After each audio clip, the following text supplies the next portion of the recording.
बहुत पुराने जमाने की बात है। एक राजा था। उसके महल में एक बहुत सुंदर सा बगीचा था। बाग में तरह तरह के फूलों और पौधे, अनेक प्रकार के मीठे फलों का पेड़ भी थे। लेकिन इस बाग में सबसे आश्चर्यजनक चीज एक सेब का पेड़ था, जिसमें सोने के सेब लगे थे। राजा ने इस पेड़ की देखभाल का खास इंतजाम कर रखा था। जब इसके फल पकते थे तो चौकीदार रात दिन पेड़ का पहरा दिया करते थे, ताकि कोई भी सोने का सेब चुरा ना सके। लेकिन एक दिन की बात है, बाग के माली ने जब सोने के सेब को गिना तो उसमें से एक सेब गायब था। उसने दौड़कर राजा को खबर दी। मालिक, बगीचे का एक सोने का सेब का फल गायब है। लगता है किसी ने चुरा लिया। ये तुम क्या कह रहे हो रामू? तुमने सही से तो फल को गिना था ना? जी हाँ मालिक, मैंने अच्छे से गिनती किया था। एक फल कम था। चलो चलकर देखते हैं। राजा फौरन बाग में पहुंचा। उसे यह देखकर बड़ा आश्चर्य हुआ और वह सोचे, इतना पक्का देख रेख का इंतजाम होने के बाद भी पता नहीं सेब को कौन चुरा ले गया।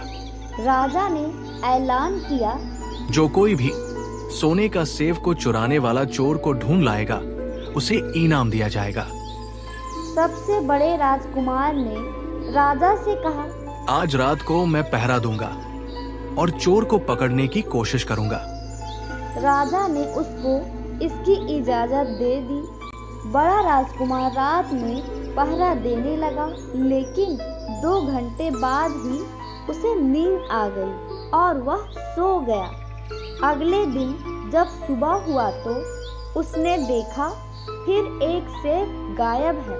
वह चौंक गया और राजा को यह बात का खबर दिया कि फिर से एक सेब गायब है। राजा परेशान हो गया। आखिर ऐसा कैसे हो सकता है? राजा का छोटा बेटा बोला, पिताश्री, आप ये आदेश दीजिए कि आज रात सेब का पेड़ का रखवाला मैं करूंगा। राजा ने उसकी बात मान ली और उसे आज्ञा दे दी। राजा का छोटा बेटा रात होने का इंतजार करने लगा।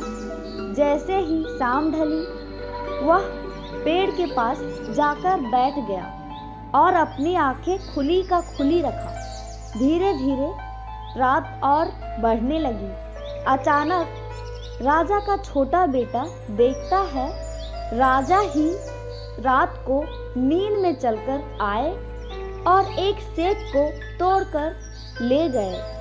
उनका बेटा को यह सारी बात समझ में आ गई और सुबह होने का इंतजार किया। जैसे ही सुबह हुआ, वह राज दरबार में पहुंच गया और अपने पिता से बोला, पिताश्री, सोने का सेब चोरी करने वाला चोर पकड़ा गया। राजा बोला, कहाँ है वो? उसे मेरे सामने पेश किया जाए। उसका बेटा मुस्कुराते हुए कहा, पिताश्री, वो आप ही हैं। ये तुम क्या बकवास कर रहे हो?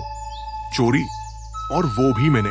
तो फिर उसका बेटा सारा बात उसे समझाया तो राजा जोर जोर से हंसने लगा।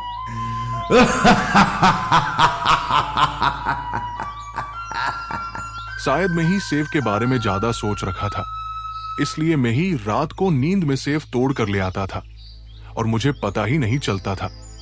और सभी लोग बहुत ही हंसने लगे और राजा बेफिक्र होकर रहने लगा। इस कहानी से हमें यह सीख मिलती है कि हमें कभी भी किसी चीज़ के बारे में ज़्यादा नहीं सोचना चाहिए, नहीं तो वे हमारे दिमाग पर ही हावी हो जाता है। अगर आपको ये कहानी अच्छी लगी हो तो प्लीज़ लाइक करें और कमेंट करें और हमारे इस चैनल को सब्सक्राइब जरूर करें। धन्यवाद।